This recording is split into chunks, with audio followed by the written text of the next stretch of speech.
ভাটপাড়ায় তৃণমূল নেতা খুনে পার্থ ভৌমিক, সোমনাথ শ্যামের অনুগামীরা জড়িত বলে অভিযোগ করেছেন অর্জুন সিং। খুনে অভিযুক্তরা অর্জুন সিং এর ঘনিষ্ঠ বলে পাল্টা দাবি করেছেন তৃণমূল সাংসদ পার্থ ভৌমিক। নৈহাটিতে ভোট গ্রহণের মধ্যেই পাশের ভাটপাড়ায় তৃণমূলের প্রাক্তন ওয়ার্ড সভাপতি অশোক সাউকে চায়ের দোকানে গুলি করে খুন করা হয়। এই ঘটনায় ব্যারাকপুরের প্রাক্তন সাংসদ তথা বিজেপি নেতা অর্জুন সিং অভিযোগ করেছেন, যারা বিজেপি নেতা পিয়াঙ্গু পান্ডের ওপর গুলি চালিয়েছিল তারাই অশোক সাউয়ের ওপর গুলি চালিয়েছে। তিনি আরো বলেছেন, জগদ্দল থানার মাত্র 20 মিটার দূরে শুট আউটের ঘটনা ঘটেছে। অর্জুন সিং এর অভিযোগ, থানার পিছনের এলাকায় অসামাজিক কাজকর্ম চালায় পার্থ ভৌমিক, সোমনাথ শ্যামের লোকেরা। এরাই বিজেপির ডাকা বাংলা বন্ধে পিয়াঙ্গু পান্ডের ওপর গুলি চালিয়েছিল, তারাই এখানে গুলি চালিয়েছে। এরাই প্রিয়াঙ্কু পান্ডের উপরে গুলি চালিয়েছিল, বম চালিয়েছিল। এদেরকে প্রিয়াঙ্কু পান্ডের উপরে গুলি চালানো কেসে এদের নাম আছে, আবার তারাই একে মারে।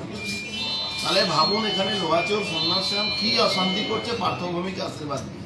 পার্থ ভৌমিক লোহাচোর টাকা চলে পার্থ ভৌমিক সাথে পৌঁছায়, পার্থ ভৌমিক দিয়ে অভিষেক ব্যানার্জির কাছে টাকা পৌঁছায়।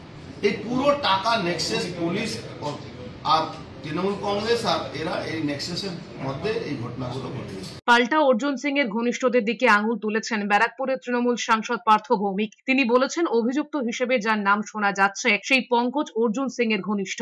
অর্জুন সিং ক্রিমিনালদের আরত বাড়িয়ে গেছে, নিজে খুন করেছেন আর অনেক খুনি বানিয়েছেন। সেটা পরিষ্কার করতে সময় লাগবে, কিন্তু পরিষ্কার হবেই।